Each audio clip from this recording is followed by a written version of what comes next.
Loopa. Lopa.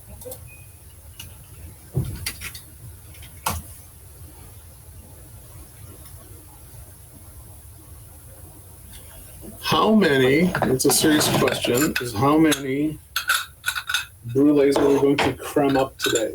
I mean, the proper answer is all of them, but the real answer is, I don't know, let's find out. A quick thing about creme brulee is the ramekins. These are ramekins, sometimes spelt with a Q, if you're wrong. These short ones are easier to work with, especially for torching. These taller ones are also easy to work with. The concern that I have about the deeper ones is the depth of the custard, because we want to make sure that it's properly cooked all the way through. Because today's recipe is not tempered. I know. It's mind-blowing or something. Is that something that you thought of, or is that an alternate recipe?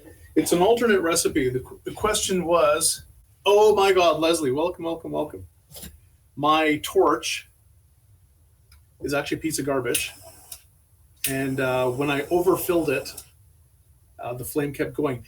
And I did not forget, I've been meaning to send you a rather lengthy email. My life has been a shambles because of the weather. I'm surprised I can stand today. But here we are. The recipe, there, we need some cheap eggs. Don't mind me, I'm just grabbing eggs out of my egg carousel.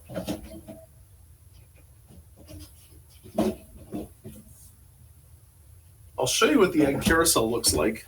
Isn't that cute? It's like one of those Playmobil arcade toys. Just gotta figure out a way to make them not go sideways. Yeah, except for when the eggs get sideways, they're not sideways, they don't roll down well. Isn't that adorable? That's like the coolest thing ever. So today's recipe is just like most of the creme brulee recipes, it's 1 egg yolk per serving. And it's somewhere between somewhere around a third of a cup of heavy whipping cream. Sometimes 50-50 whipping cream to whole milk. But it's like 1 egg yolk, a couple of tablespoons of sugar, and about a third of a cup of heavy whipping cream. So each serving, that's around half a cup. You're looking at 500 calories. So 4 or 5 is a complete meal for the day.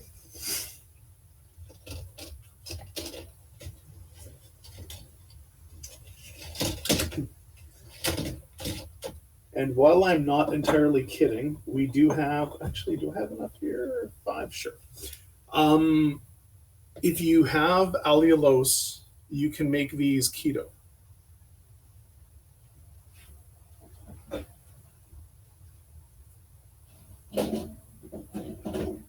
And the other less is here. It's all going well. It's all going very well, actually.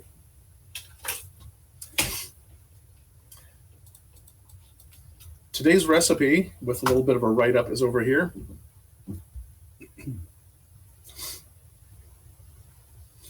So I broke down the recipe to for each serving. So it's 1 yolk, 20 mils, so a tablespoon and a teaspoon of sugar, a third of a cup of heavy whipping cream, and a third of a vanilla bean, or a third of a teaspoon of vanilla extract. And that would be the good quality vanilla extract.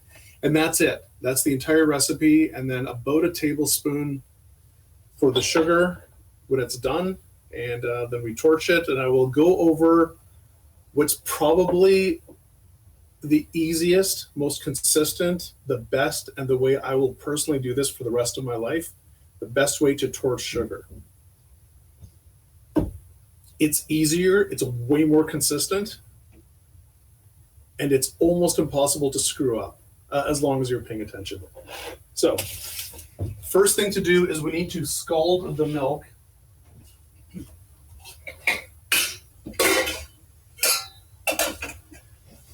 Now I could I could do, again, 50-50 heavy whipping cream to either regular coffee cream, so 10% fat, or whole milk. But go big or go home, right?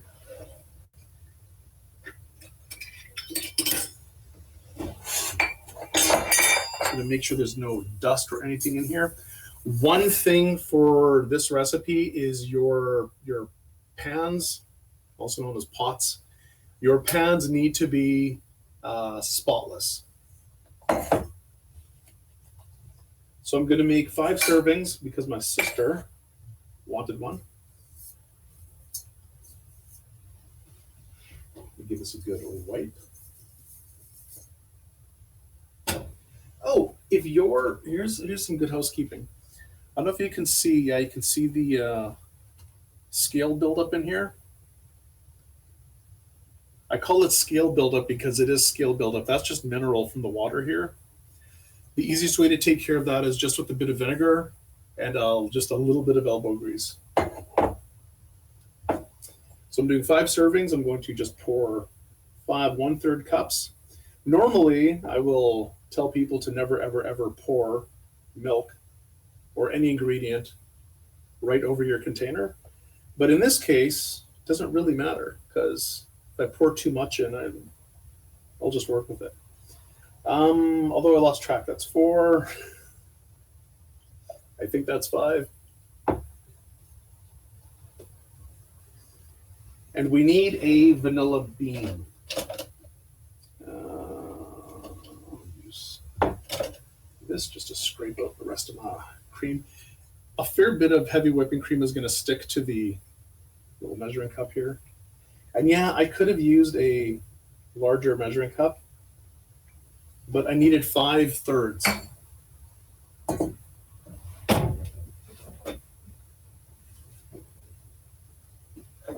So that doesn't really work well for anyone.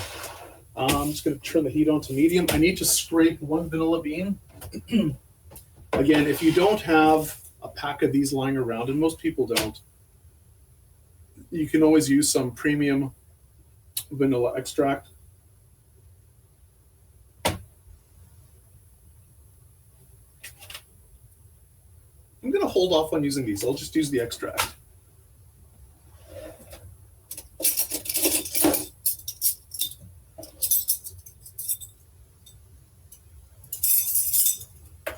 So I need just under 2 teaspoons.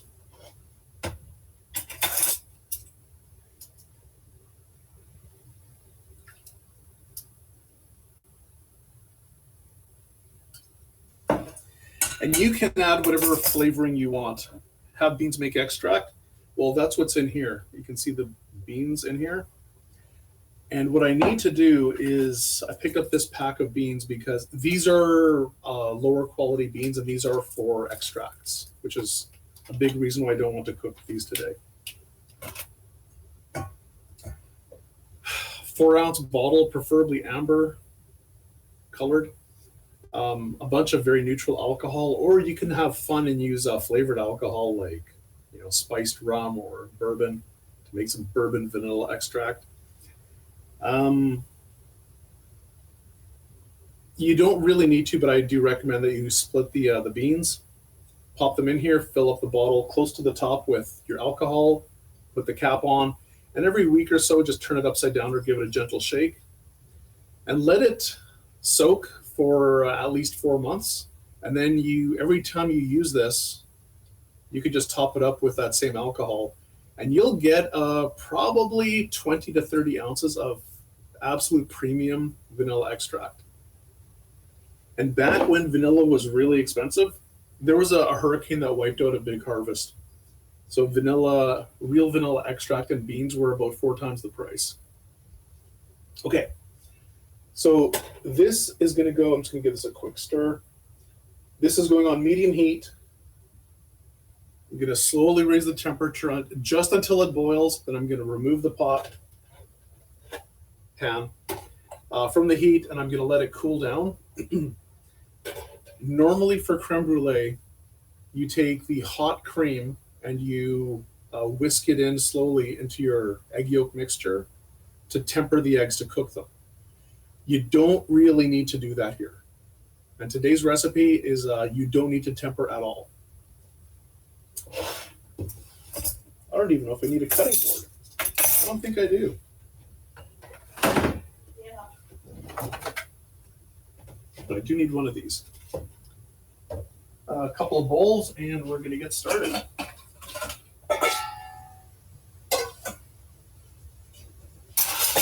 And by a couple, I mean two.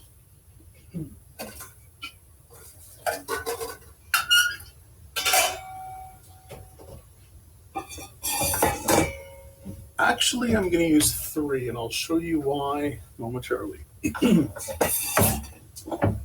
Okay. First things first, we need to separate these eggs. These eggs are so bad. Look how it cracked. We're going to try to split this in the middle and then gently, oh, double yolk. What does it mean? It's like a double rainbow, but cooler. So I'm going to just transfer. I don't even know how to do this. Oh, it's already broken. No. Normally, I just transfer the yolk back and forth between the two halves of the eggshell, but this one cracked on me. No surprise, the eggs are really flimsy. Hydrate, I will do that in just a moment. Did the second one crack too? Yeah, they both cracked. Or, Yeah, these eggs are super duper flimsy. I'm gonna try this again after I hydrate. Thanks, Blake. We have lots of time, and this recipe is fairly quick. And I will go over all of the potential pitfalls on the way. Cheers.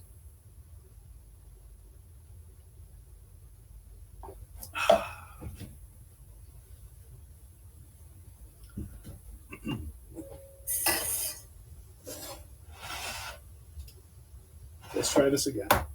Okay. These shells are so flimsy. Wow. Okay, I'm going to just crack this in the middle. Hopefully the yolk doesn't break. Okay, good. So the two easiest ways to separate your eggs, for starters, use cold eggs because the egg white stays a lot more gelatinous, stays together a lot better when it's cool. I just transfer the yolk back and forth a couple of times. And then the yolk goes into our bowl, onto the next egg. Now, what I find even more gooder is just dump it into your hand. Separate your fingers a little bit. The egg yolk broke when I dropped it into the bowl. That's how crap quality these eggs are. If you're really grossed out by this little bit of white that's hanging out, you can try to pinch it and get rid of it. So I have this pure egg yolk.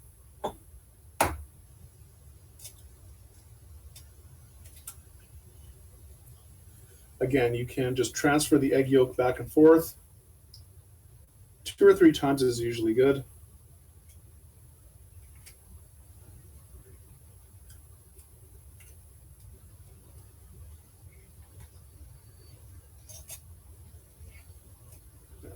Cut off this white bit. But in general, it's a lot easier if you just do this. Again, slight separation of the fingers. If you can't grab the slimy tail end, you can just use a paper towel. Helps. Thank you for the follow. So that is 4. I need one more.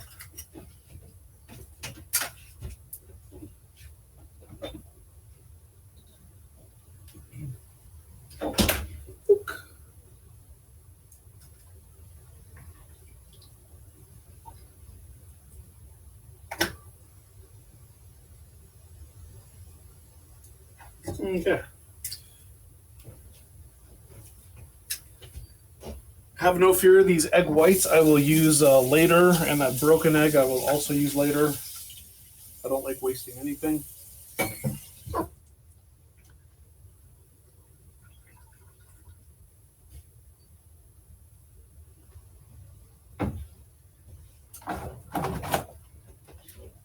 Gonna grab some cling wrap, wrap these up. Okay, now it's time to do some math. 5 yolks, and we're doing 1 tablespoon and 1 teaspoon of sugar per yolk. So that's 20 milliliters times 5. 20 times 5 is, it's like 100. And 100 divided by 15, because we're looking at tablespoons, is 6, which is 90, with a remainder of 10. So it's 6 tablespoons and 2 teaspoons. Ain't no one got time for that, but here we are. Or I could just use 5 tablespoons and 5 teaspoons. Both works just as well. I guess I could do a third of a cup and a tablespoon and a teaspoon. And you thought you'd never use your junior high, middle school math? I use my math all the time.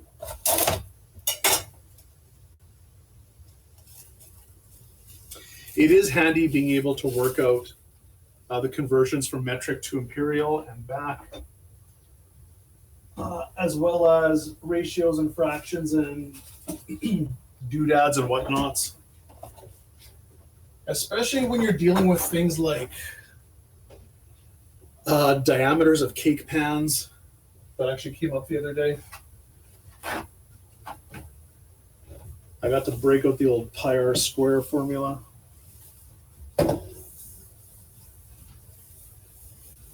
It's even more gooder if you can do it all in your head. I don't need this bowl anymore. Nice. Okay.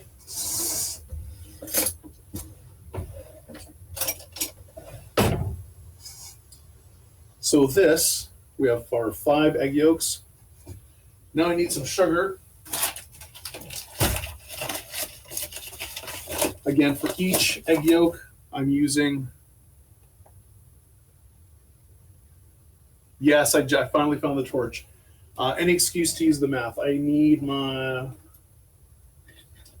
1/3 measuring cup, which I silly me I threw in the sink.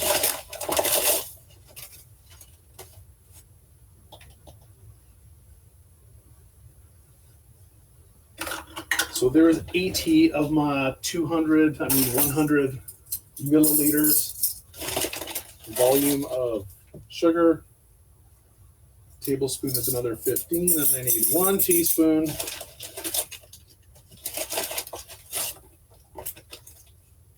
Boom.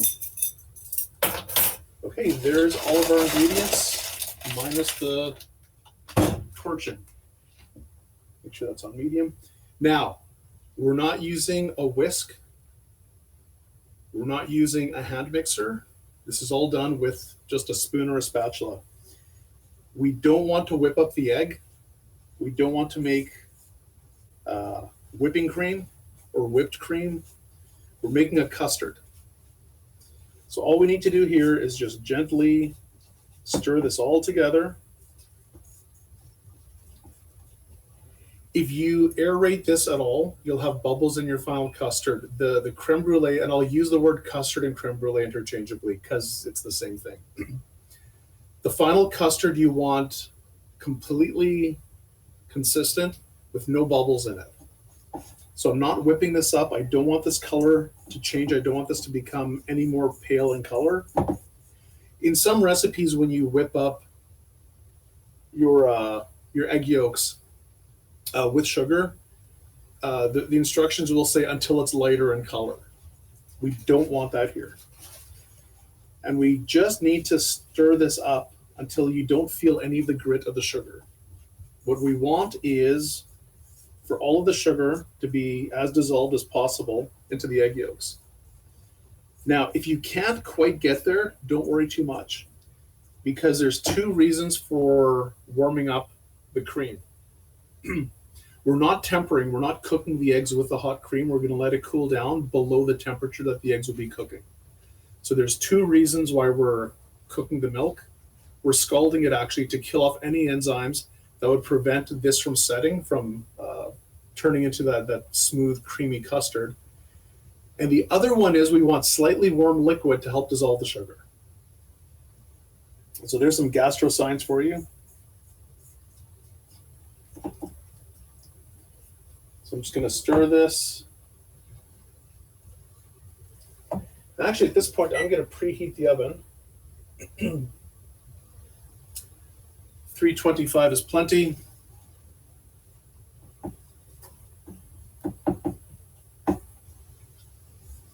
This is a very simple recipe. People find it very impressive. It's a good dessert. People seem to look forward to having creme brulee, and it's a great dessert, but it's not like mind-blowing like a good cheesecake is. There's just a certain limit to how good your creme brulee can get, I think. Let me know if you think differently.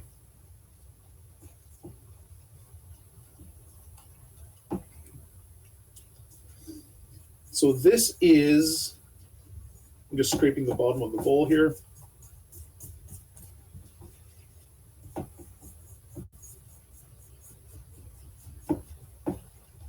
Stirring this up. Now, there's a little bit of that tail end, that goopy white stuff that's stuck to the yolk on the second and third egg.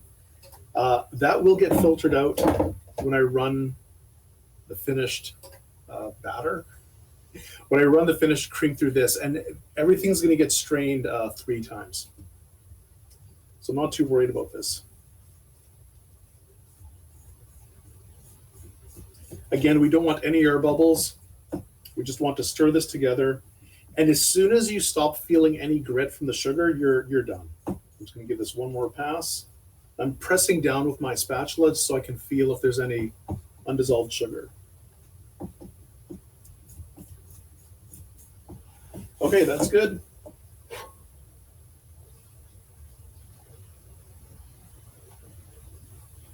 Don't mind me, I'm going to break up my laser thermometer.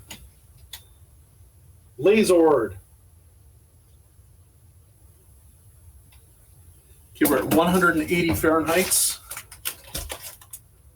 When we get close to 200, we're good. And speaking of 200 Fahrenheit, water in most places has a boiling point of 212 Fahrenheit, also known as 100 Celsius.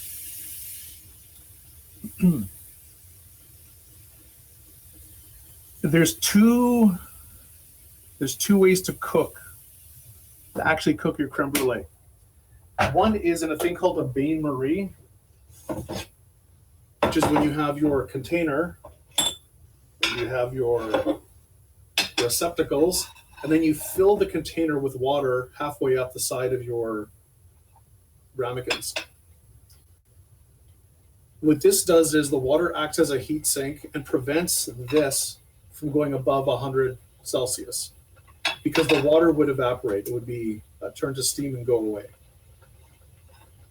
So even though the oven is at 300 and a little bit Fahrenheit, this will never get over 212 as long as there's water in here.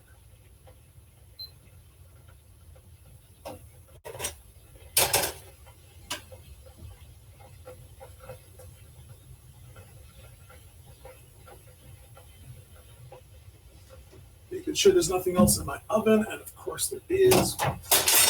Fortunately, it's cast iron. Always double check what's in your oven.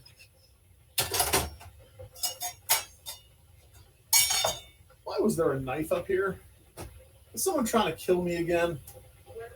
Up in the cupboard? Okay. No idea. I was in the drawer. Last time I saw it. A likely story.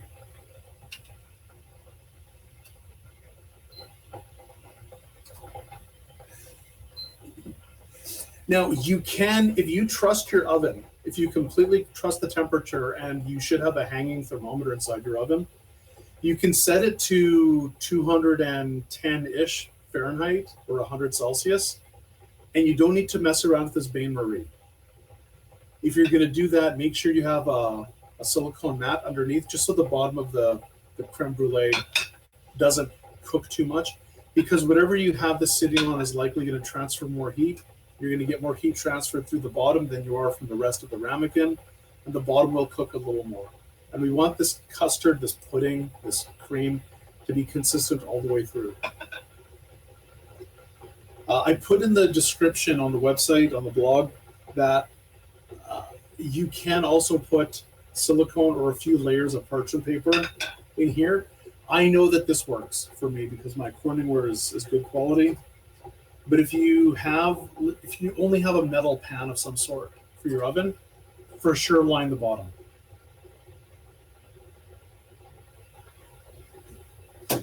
Now, depending on the height of your ramekins, like these cook in about 35 to 40 minutes. These cook in 25, give or take. So because I'm mixing and matching, I'm setting myself up for disaster. Kind of a fit for him here. That's what she said. Magic. Okay, I guess that works. I need another receptacle for the two larger ones.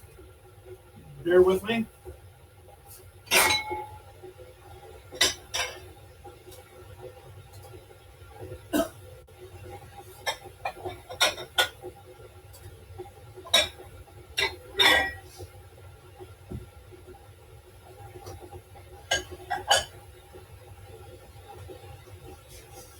Okay. Dag nabbit.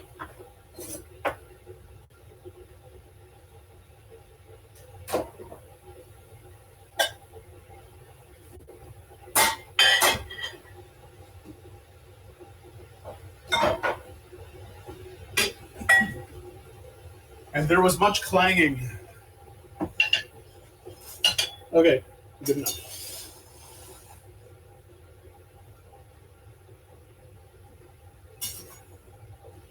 Off to the side, I have my kettle. I want some boiling water, which I'm going to pour halfway up the side of these Corningwares, these casserole dishes, both of them, just halfway up the side of the ramekins. And I want to start off with boiling water. Now you can see over here, there's a little bit of separation. That's going to happen. Just give it a good stir right before we add the cream or the heavy whipping cream.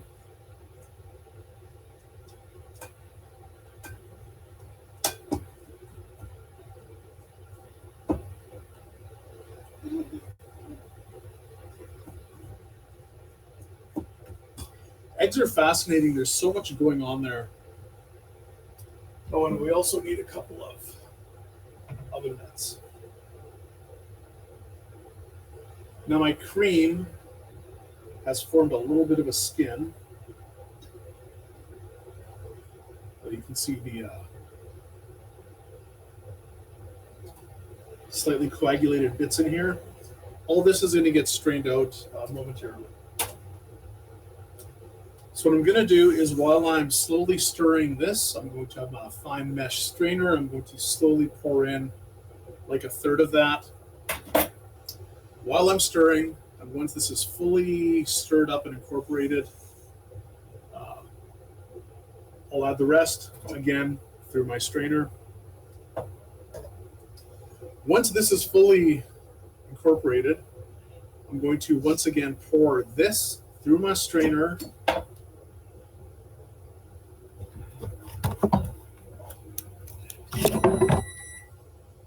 into something that I can pour with very easily.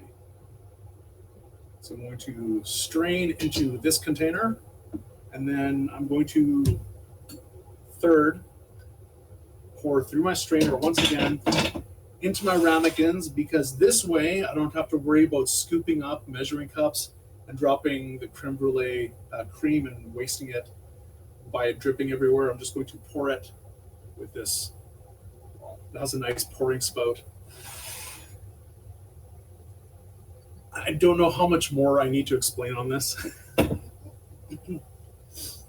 So you can cook directly on a sheet pan these things if you trust your oven to not go above 100 Celsius. If it goes above 100 Celsius, you're going to have sweetened vanilla scrambled eggs. We don't want that. We want the eggs to come up to, at most, boiling point of water, and we're going to be left with a nice custard. Hydrate. Don't mind if I do.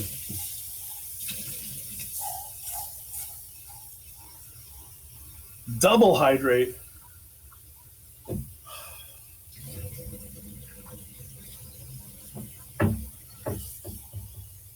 Okay.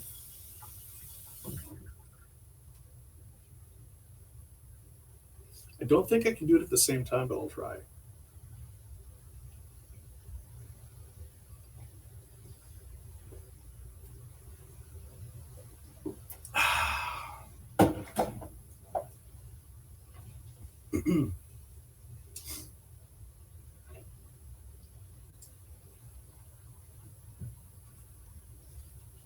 Water is good for you. I'm going to check the temperature on the cream. Down to 130, yeah.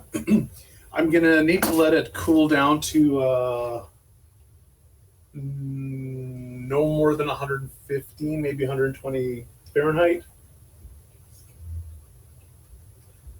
110 and lower is a lot safer, just because I do not want to turn this into scrambled eggs.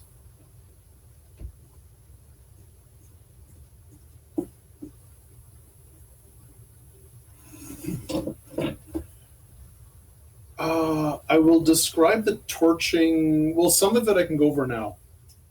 There's a few sections. You know what? I'll turn off the lights and see if this works.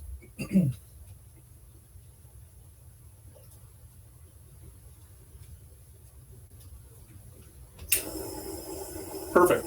So we have our bright blue part of the flame, and then it gets fainter, and then right over here, the flame becomes clear. Where it becomes clear and then it becomes orange, right where it becomes clear is the sweet spot. That's where we want the flame to be hitting the sugar. So I'm just going to turn this down a little bit. So I want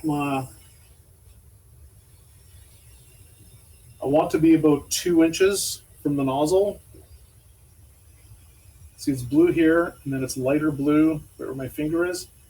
I don't know if you can really see that. Yeah, you can see that. So when it stops being blue, which is around here, that's where I want the sugar to be hit. Now,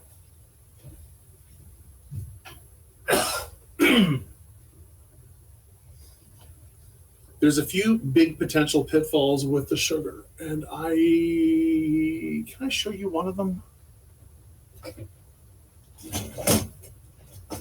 No, I can't. Wait. No, I can't. Wait.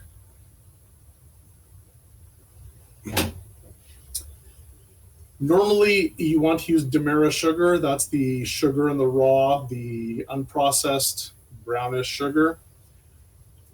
It gives a really good result. If you really want, you can mix brown sugar and regular white sugar, or you can use castor sugar. You want a fine sugar, and I'm surprised that none of the cookbooks have suggested using icing sugar. Sorry, powdered sugar. Icing sugar has cornstarch. We don't want to set that on fire. The reason for having this, I said speak for yourself. yeah. The reason to have a finer grind of sugar is so you have less space, and you have a much more even layer of sugar to hit with the flame.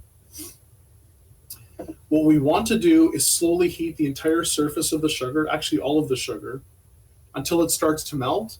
And then once it becomes a liquid, it very, very, very quickly and easily starts turning brown and caramelizes. Once you melt the sugar and leave it alone, it'll turn into like candy glass. So we're done as far as having the hard top. Like that crisp candy thing that we can crack with our spoon. But we want that brulee part, that burnt part, well, caramelized anyways. So we're going to keep adding more heat to it. Sugar, once it becomes, well, liquid, once it melts completely, it turns to caramel very quickly.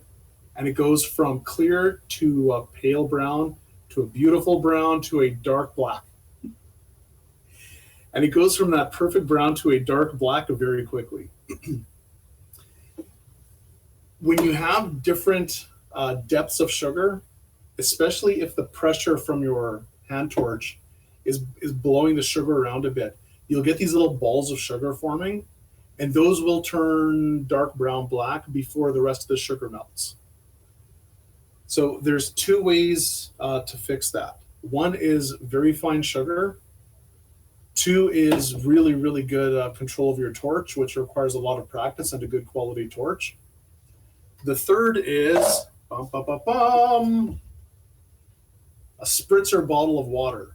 This is pro next S tier max skill maxing gadget. Because just like with my super safe and easy way to make caramel by just putting sugar with some water in a pot, the temperature will come up, but the sugar itself can't melt until the water hits 100 Celsius, and then it turns to steam and it disappears. But when that's happening, the rest of the sugar is all at the same temperature, so we don't have any hot spots. So the water in the pot with sugar acts as a tempering. It has a moderating effect on the temperature. You won't get any hot spots. A fine mist of water on top of your sugar for your creme brulee does the exact same thing, because this water needs to be evaporated first before the sugar is going to get above 212 Fahrenheit. Big brain, and I was like years old when I found that out. I'd never heard of that before. I saw it on a website and I'm like, wait a minute, that's genius. I have to try this. It worked really, really, really well. And then Nouveau pointed out, hey, isn't that kind of like how you put water in with your caramel? I'm like, yes, it's exactly the same thing. The third way to get your caramel is to take your sugar on top of your ramekin and put it under a broiler for a few minutes. Make sure your ramekins are actually designed to be around 800 Fahrenheit sources of heat. Most say 550. If it feels thin and flimsy, don't try it. And the last way to get your creme brulee topping is to just get some caramel going in a pot on your stove. So again, just take some sugar and enough water to wet the whole thing so you have this like wet sand kind of mess. Medium heat. You don't really need to stir it all that much, but keep an eye on it. Give it a stir once the sugar starts to melt. And as soon as you see the color change, watch it like a hawk. It'll go from clear to a little brown to a medium brown, and that's where you want to remove it from the heat. And then just pour the melted caramel on top of your creme brulee, and then let it harden. Super easy. But today, since we have it, and this is traditional, use a torch. I'm going to check the temperature. My oven is at the right temperature. We're at 120. I'm going to pretend it's a little less. The other thing, because once I start this, I'm not going to stop. The other thing to watch out for is once the creme brulees once the cream is done baking, you want to remove these from your bain-marie, usually with some sort of a spatula, and transfer it over to something like a towel to soak up any water that's on the bottom. And you want to refrigerate these once they come down to room temperature.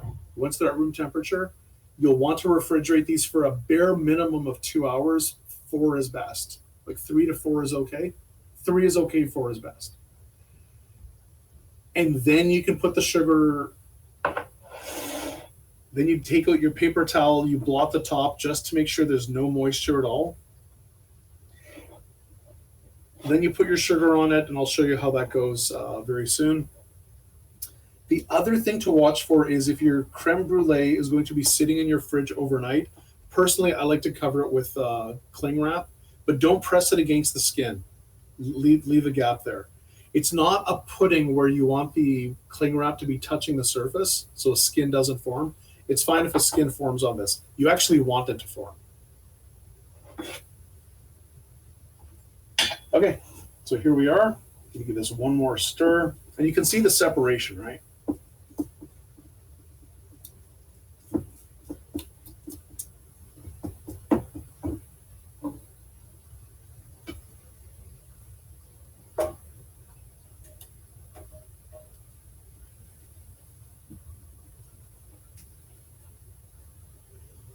So we just want to pour a little bit of the cream into here while we're stirring it.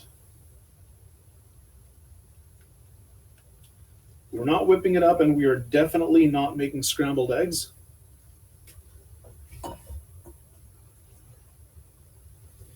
You should not have any curds forming at all. Tempering is the term for you're cooking something by slowly adding a hot liquid to it. But when you're usually whisking. In this case, we're just stirring. But when you're making like a French vanilla ice cream base, you'll have your egg yolks, and you'll slowly add the hot cream, and you want to cook the eggs because once the cream base is finished, that's going to go into your ice cream churn. So you have to cook your egg yolks then. Otherwise, you have raw egg yolks in your ice cream. This is getting baked at close to the boiling point of water for half an hour. Your eggs are going to be cooked. The recipe that I used to use, I would take this, I would temper the eggs, and then put it back in the pot and let it cook for a while. And after doing some research, I saw and I realized, you know what? You really don't need to do that because you're still cooking these, you're baking these for half an hour at least. So I did not make scrambled eggs, Kapla.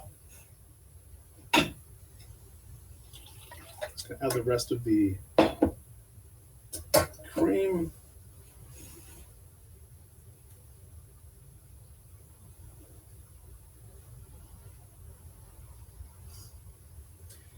Again, we boiled the heavy whipping cream to get rid of the enzymes that would possibly prevent this from setting.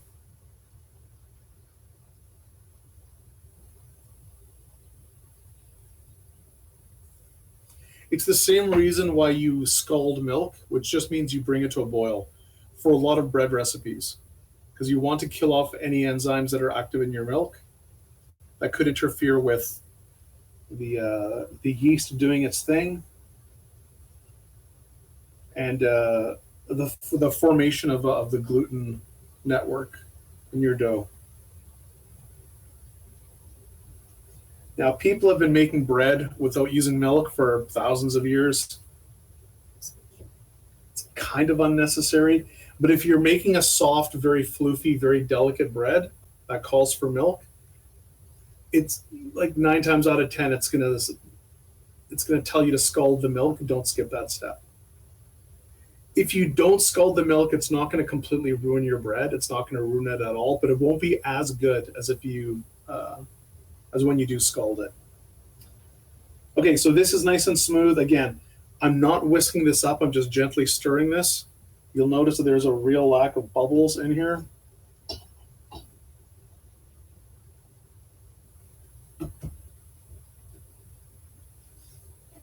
So this pot is done.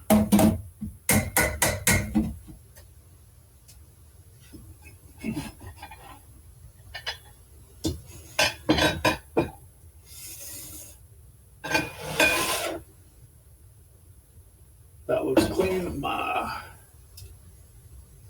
decanter here.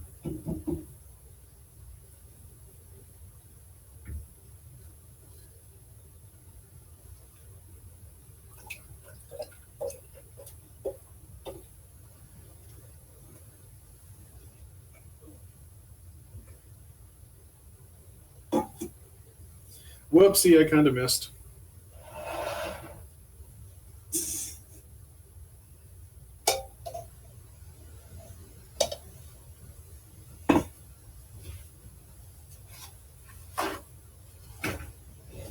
Just had just a tiny little spill over here.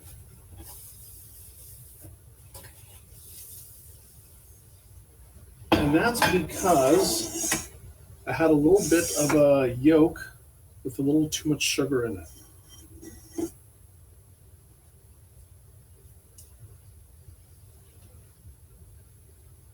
Now, just going to give this a whack on the sink.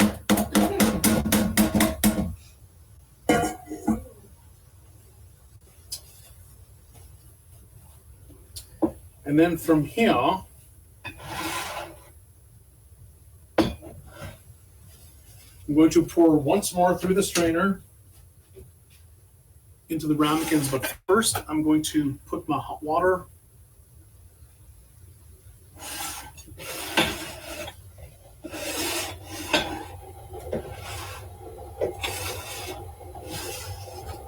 so you can see that. Yeah, there we go.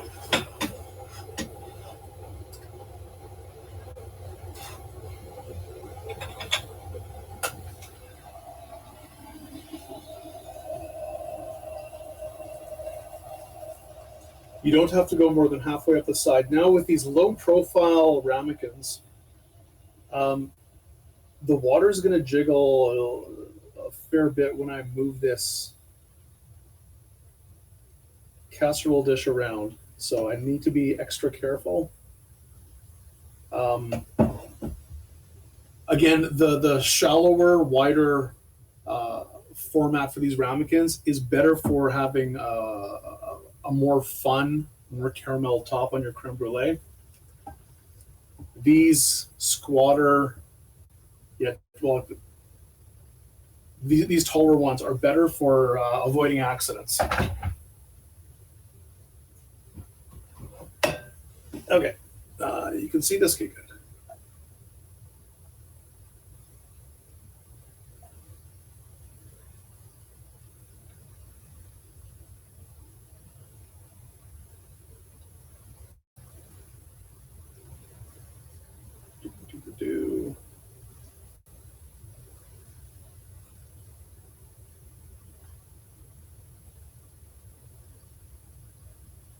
Now, for anyone that's joined the Discord, you can see some pictures of the creme brulees from last night. Oh, you know what? I said 5, eh? Huh. I guess we're just making 5.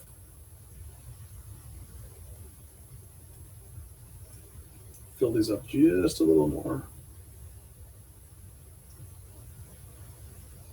Most of these ramekins are 5 or 6 ounces, so this is good.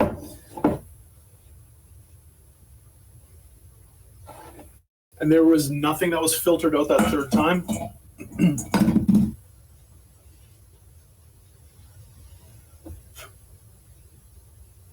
There's no bubbles in I mean, there's a couple of minor bubbles just from the liquid pouring, but we don't see, this wasn't aerated. There isn't a whole lot of bubble action going on in here. Okay, so I'm going to very, very, very carefully. One thing that you need to be really careful about is these bad boys are full of liquid. And if you get liquid onto your oven mitts,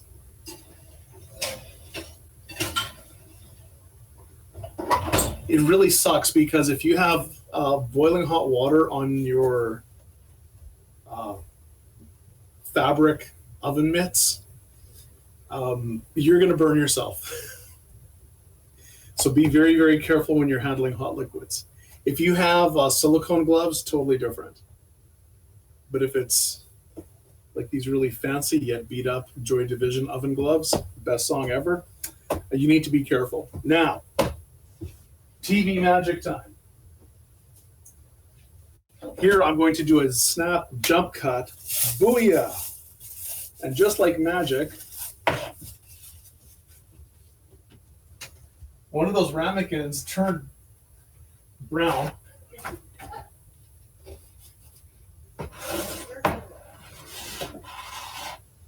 Okay, So here we have, that's not a piece of egg, that discoloration, that's a divot.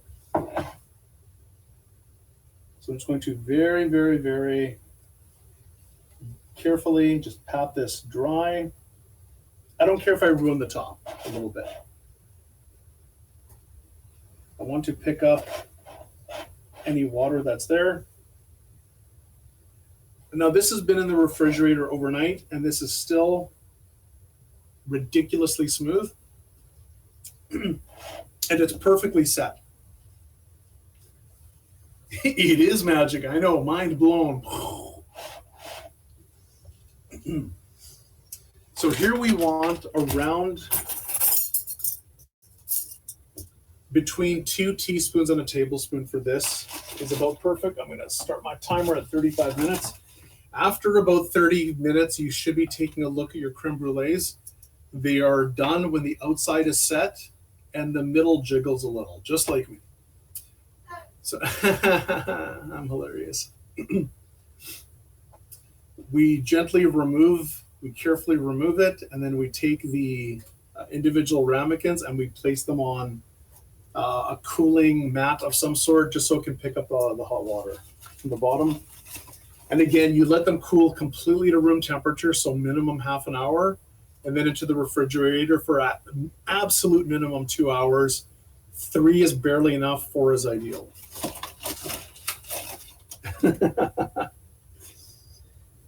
Okay, so this is like 2.5 teaspoons. I'm just going to sprinkle this along the top, and here, you can just give this a shaky. And as long as your work surface is fairly level, this is gonna be fairly even. I'm just gonna build up a little sugar on the sides. Okay, so here I have a fairly consistent layer of sugar.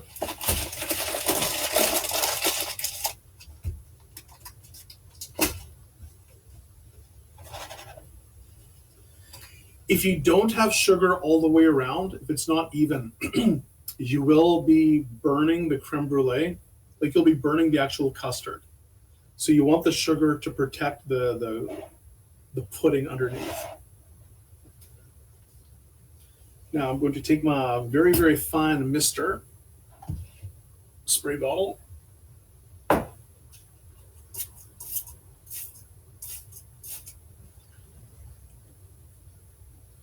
Just a little bit.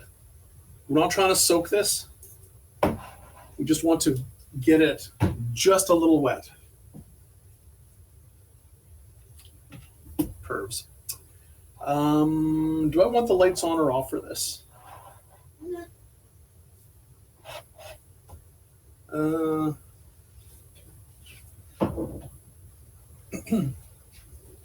Fire.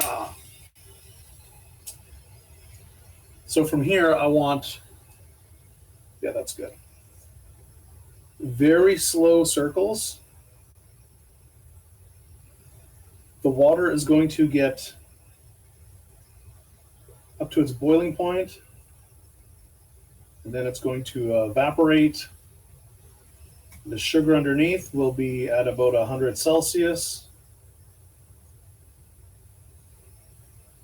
And then turn to a liquid, and then start to caramelize. So I like to heat the whole thing up at the same time. You can see this is bubbling up on the side. And the sugar underneath is starting to melt. And as soon as the sugar starts to melt, it's very, very quick for it to start turning brown like it is right where I'm pointing. So right now the water is basically all gone. The sugar is all starting to melt. So it's becoming a liquid.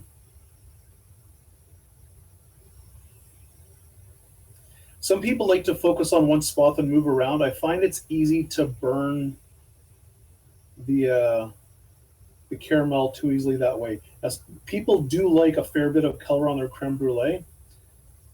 I'll show you where I like to stop. The sugar's melted. It's going to start caramelizing now.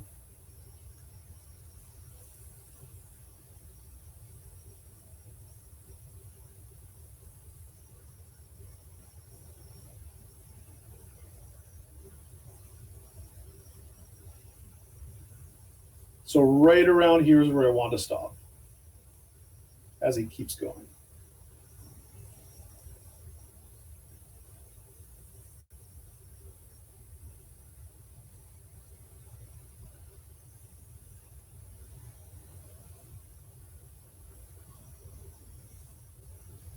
So a little more color on the side, the top of the camera. And over here.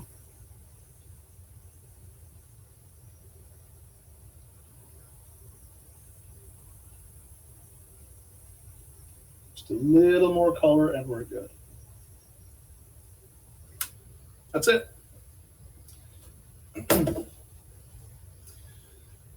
I put a little too much water in there, which is why some of the water from underneath was bubbling up. When this cools down, it'll be fine. Now, like I can pick this up and give this a couple of taps to help get rid of some of those bubbles. That's fine. We'll turn on the light and we can see what this looks like. Now, I could have added a lot more color. My color correction on the cameras is a little weird. Yeah. Yeah, it looks really weird. Yeah, it looks really weird. It looks really pale. It's like that. I will add a little more color to it. Where it is right now is where I like it.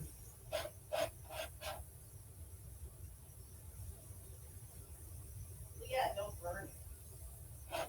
Don't burn the brulee.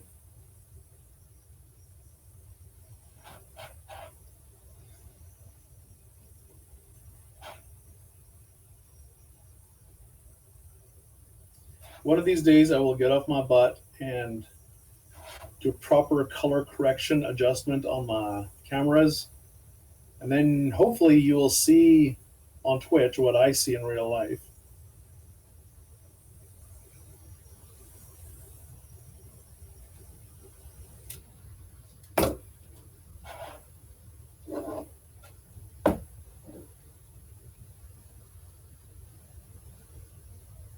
That's fine. Put the safety cap back on my torch, and we're going to let this cool down, and then we will crack it open. And then we're done. Nice solid layer of cream. Whoa. Whoa. Oh my God. There we go. And you can see just how consistent the cream is in here.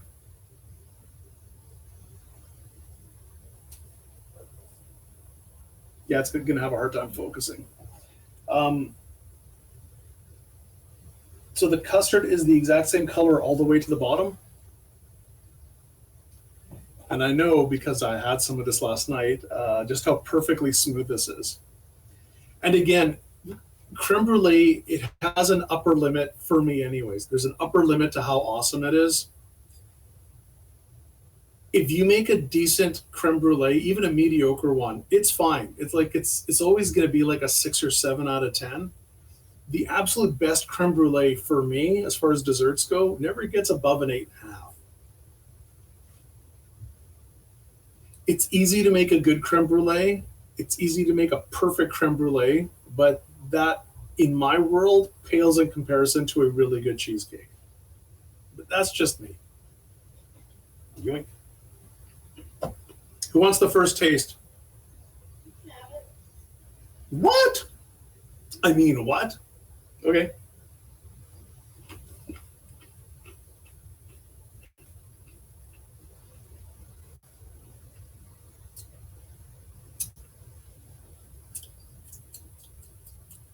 Yeah, that's good stuff.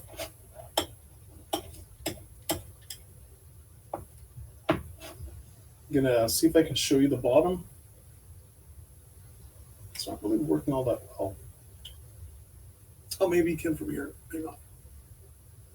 You can see that the cream itself, it's the exact same color all the way through.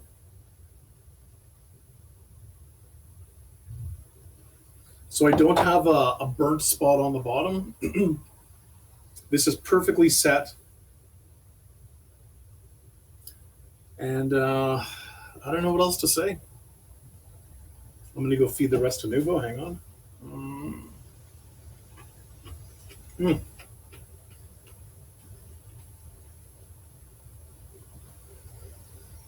There's a great example.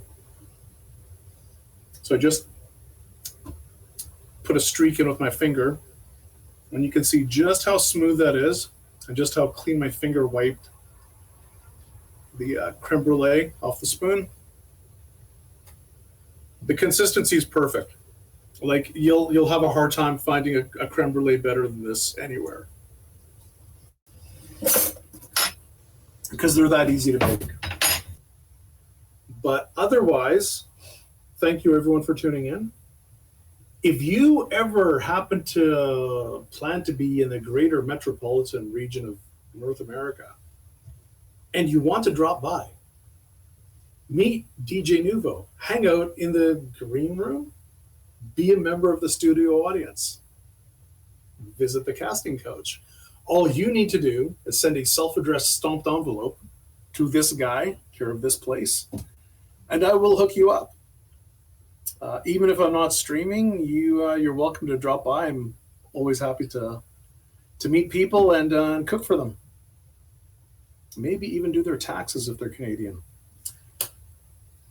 Be excellent to each other. Much love. Oppa, don't go away.